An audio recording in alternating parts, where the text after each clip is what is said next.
Eh bonjour les copains, j'espère que vous êtes en forme, j'espère que vous avez la pêche, j'espère que vous avez la patate. Moi je suis super content de vous retrouver aujourd'hui pour un tuto. Vous avez là, sous les yeux, tout ce qui va me servir à vous montrer comment on choisit une tête plombée par rapport au leurre souple qu'on a envie d'utiliser. On se retrouve juste après le générique.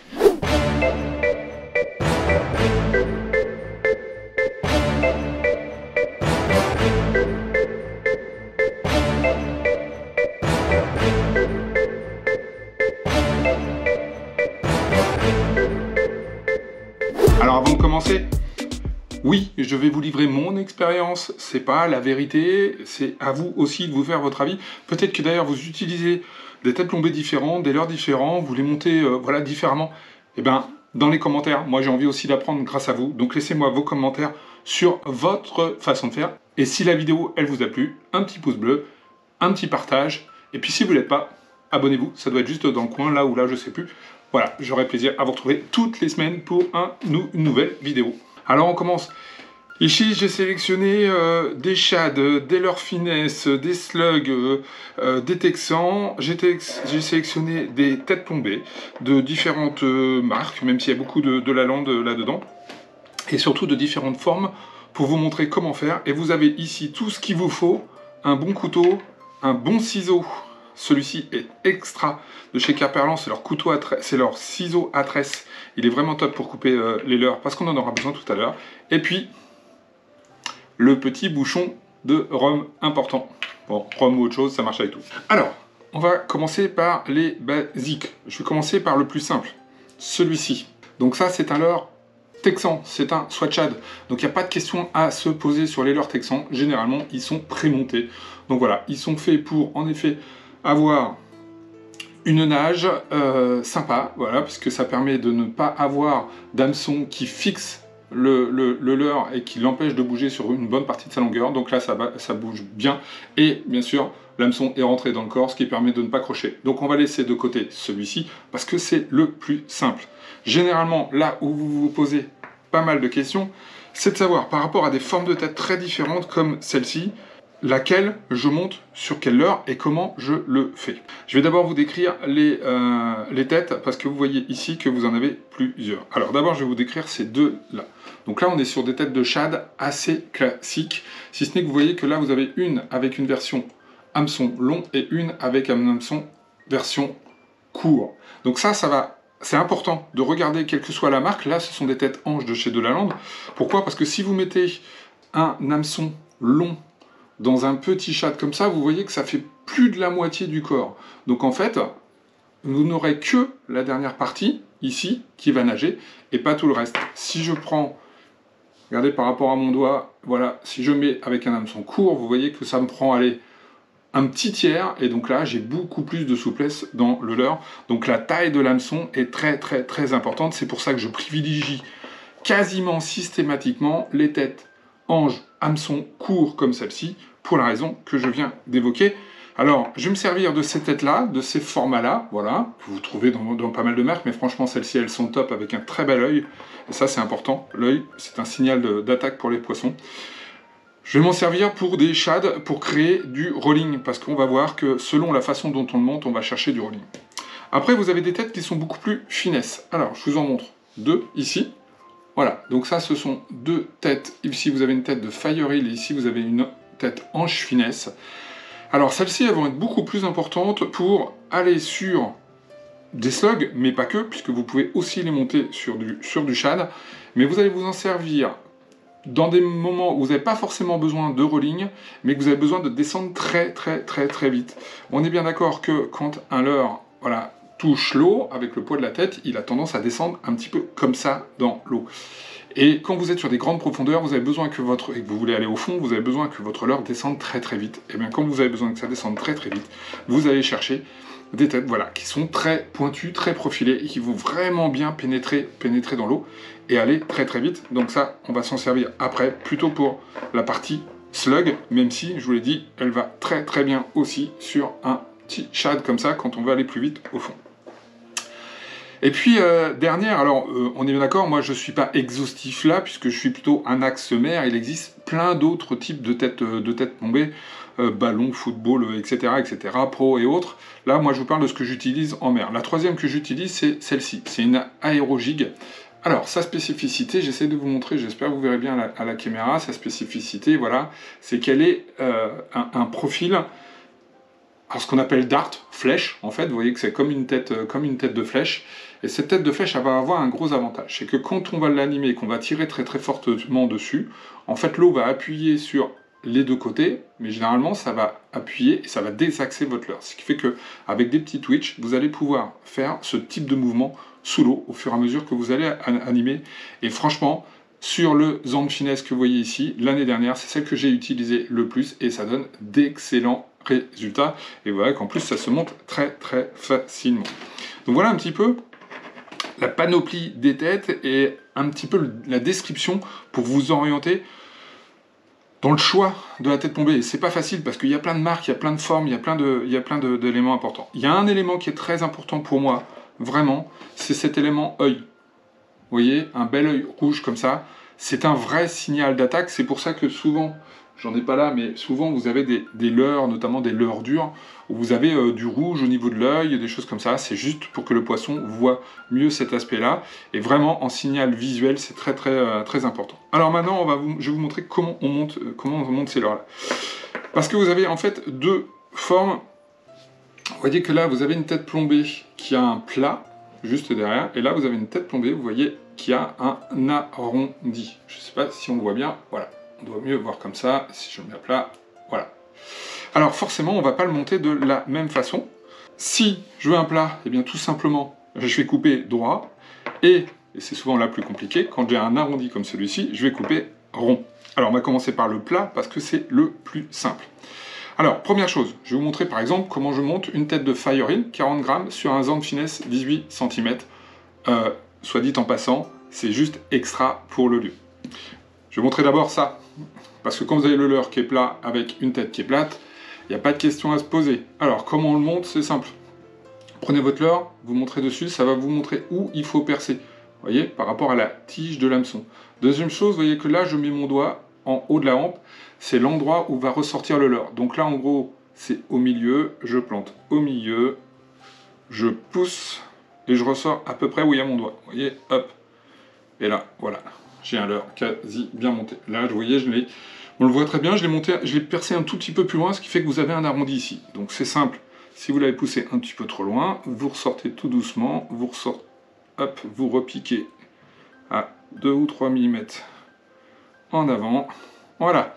Et là, on a quelque chose qui est bien droit. Voilà, ça c'est parfait. Plus qu'un petit point de colle, on verra ça tout à l'heure. Ici, voilà, là j'ai un leurre par contre qui peut s'adapter à plein de formes différentes. Alors moi, ce que j'aime bien, c'est quand il y a une vraie prolongation entre la largeur de la tête, vous voyez ici, et la largeur du leurre. Et là, vous voyez que si je coupe au niveau de petites échancrures là, je vais avoir une largeur de leurre qui est plus importante. Si je mets un tout petit peu plus tôt, je suis bien. Donc, ce que je fais, là, je prends le fameux petit ciseau dont je vous parlais tout à l'heure, qui est un ciseau A13 de chez Caperlan. Franchement, vous allez voir, voilà, je coupe où j'avais le doigt, parce que c'était ma marque. Hop, c'est coupé droit. Pareil, j'ajuste pour savoir où il faut que je perce. Et là, vous voyez que, contrairement à tout à l'heure, si je mets comme ça pour que vous voyez bien, voilà, ça vous donne l'endroit. Donc, on n'est pas à la moitié, on est un petit peu plus vers le haut. Vous ressortez bien au milieu, sinon votre leurre il va se désaxer. Voilà. Et là, j'ai un bel ensemble. Vous voyez que le leurre est vraiment adapté à la tête plombée. Voilà, là j'ai un très bel ensemble qui marche très très bien. Je vais vous le montrer autrement. Donc là, on a une tête à darter. Donc la problématique va être différente. Donc, je regarde, là aussi, j'essaie de vous le montrer de haut. Voilà. Je vais regarder où je peux couper. Là, globalement, je vais le couper à l'échancrure. Vous voyez que si je coupe à l'échancrure, si je vous mets juste sur le dessus comme ça, on voit que la tête va vraiment bien se positionner. Un bon couteau, hop, ça marche très très bien. Là encore, ça, j'en suis vraiment content de ces petits trucs-là. C'est le couteau de chez Caperlan, vous avez vu que ça coupe super bien. Donc faites gaffe de bien couper droit, ça va. Donc, même chose. je positionne mon hameçon, je mets le doigt là où il ressort. Donc vous voyez que j'ai le pouce qui vient au niveau de la courbure. Donc je sais que c'est là que je vais ressortir. Hop, je me mets mieux, voilà. Donc là, je regarde où je vais percer, donc je suis à peu près au milieu. Donc je perce au milieu. Je fais tourner mon leurre. Vous voyez que mon hameçon ressort là où j'ai mon pouce. J'ai plus qu'à pousser dessus.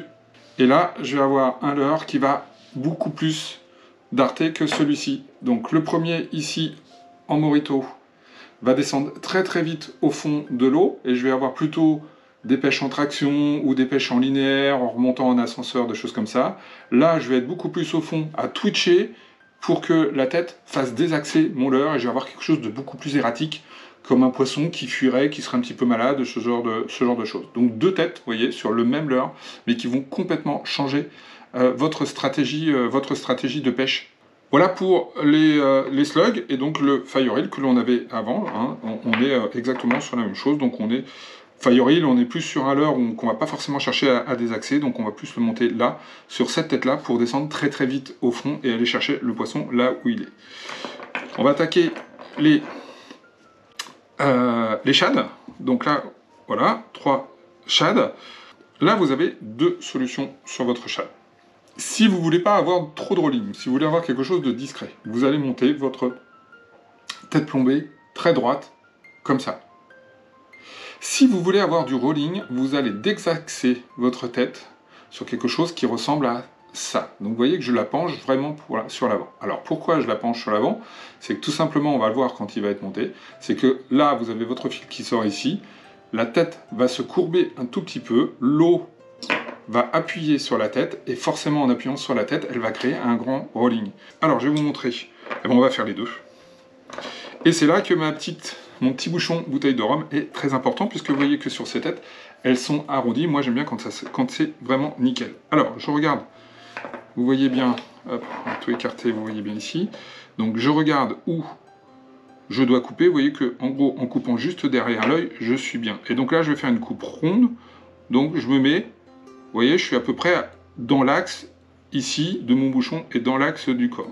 J'ai juste à appuyer et ça coupe, hop, tout seul. Vous voyez la coupe, elle est très arrondie et elle est très droite. Et vous voyez que là, ça va super bien se mettre. Donc là, pareil, on met le pouce pour savoir où l'hameçon va sortir. Voilà, on pique. Donc là, vous voyez que l'hameçon ne sort pas au milieu de la tête, mais un petit peu plus sur le haut. Donc c'est important ça, parce que ça veut dire que vous allez piquer plutôt aussi vers ici. Vous voyez que je pique à peu près aux 2/3. Et là, vous voyez que vous avez un ensemble, quand il va être collé, qui est nickel, mais très droit. Donc c'est quelque chose qui va pas trop se désaxer, qui va nager vraiment très très très droit. On va recommencer la même chose avec ce second leurre, mais là, je vais chercher à avoir, voilà, une tête penchée. Alors comment je vais faire? Je vais couper au même endroit, donc au ras de l'œil. Simplement, vous voyez que là, mon bouchon, au lieu que la moitié soit vraiment au milieu du shad, je le mets un petit peu plus vers le bas. Ce qui fait que la coupe ronde, hop, elle est, par rapport à l'autre, vous voyez, désaxée. Donc là, même chose, je prends à peu près aux 2/3, je ressors, et là, vous voyez que j'ai quelque chose qui est beaucoup plus désaxé. On peut même le ressortir encore plus tôt pour avoir vraiment... Voilà, là, ça j'aime bien. Voilà. Alors tant que c'est pas collé, c'est un peu complexe. C'est pour ça que la colle, elle est importante. On va coller ici. Donc voilà, là c'est une loctite classique, hein, super glue. Il vous suffit de mettre une petite pointe de colle en haut. Vraiment, vous voyez, je le mets là. Hop, je vous montre. Juste en haut là, ça va suffire. Si vous souhaitez, vous doublez avec une petite pointe de colle en bas. Vous prenez votre leurre, vous appuyez bien ici, juste quelques secondes. Voilà, c'est terminé, c'est collé. Voilà, alors moi, j'adore quand c'est monté comme ça. Je vous l'ai déjà montré plusieurs fois, parce que justement, là, ça paraît très, très incliné, mais vous avez le fil qui est ici, donc la tête va se mettre comme ça, comme l'eau, elle avance ici, il va vraiment avoir un gros rolling. Et sur des coloris comme celui-ci, je vous l'ai déjà montré, c'est un de mes préférés, notamment en début de saison. Vous avez du orange en dessous. Et quand vous avez beaucoup de rolling, vous voyez que ça fait comme des flashs en fait, de couleur orange. Et ça, j'aime et je préfère nettement par rapport à une tête montée droite comme celle-ci. Voilà comment vous montez vos têtes. Voilà ce que je voulais vous montrer. Donc vous voyez, là vous avez plein de façons de monter. Et très clairement, vos techniques vont être très différentes. Là, je vais avoir un shad qui va être très en linéaire, qui me permet de passer dans les endroits encombrés et qui va pas se désaxer énormément. Donc peu de rolling. Là, je vais avoir son copain qui lui va pouvoir faire du linéaire et va être très bon pour créer énormément de rolling et va être très intéressant pour pêcher en traction ou à gratter sur le fond. Celui-ci, vous pouvez gratter aussi sur le fond. Là, j'ai un Zand Finesse que je vais descendre plutôt pour le lieu, par exemple. Donc très rapidement, au fond, il va couler très vite. Il y a très peu de prise au courant. Et va me permettre vraiment de gratter le fond, de nager autour du fond, de faire de l'ascenseur. Et là, j'ai quelque chose qui va peut-être être plus pour le bar, notamment quand on a envie de les déclencher, de les énerver, en faisant donc en désaxant, pas avec des rondes tirées, plutôt avec des petits twitch qui vous permettent, voilà, vraiment ce type de mouvement erratique dans l'eau, ça marche très bien sur ce type de leurre. Voilà, je crois que je vous ai tout dit, je vous ai tout montré. Maintenant, c'est à vous de jouer. Dites-moi comment vous faites. Dites-moi quel résultat vous avez avec ça. Et on se retrouve très bientôt pour une nouvelle vidéo. Vous jouez les copains, ciao et à très bientôt.